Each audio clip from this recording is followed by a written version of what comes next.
Parent room workout number 2. Let's get started with curtsy lunges. The weight is optional. Keep one leg and toe and foot facing forward as you cross the opposite leg behind you. This really challenges your core strength, your balance, as well as your lower body. Next, we have a Pallof press using the cable machine. Set it up to the height shown about mid-chest. Keep your shoulders down and press straight out in front. You'll want to start with very light weight on this. Next, we have a Bosu crunch. The Bosu offers a little more low back support. I'm showing full range here. If you have neck or back issues, only go about halfway down.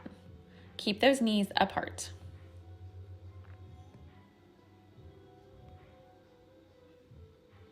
Next, we have hip thrust. You've done this one before. Lift and lower, squeezing your glutes, pressing into your big toe, little toe, and heel. Again, keep your knees hip distance apart. And if you want an added challenge, hold at the top and march your feet, being careful not to smash the floor.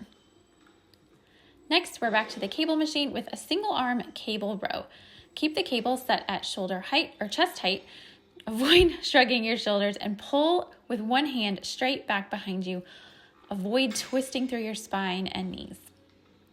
Next, we have a Bosu plank. Flip it upside down, place your hands underneath your shoulders, and use your knees or toes to balance in a plank, keeping your hips in line. Try not to shift too far backwards or let your shoulders slouch. If you have any questions, please feel free to contact me.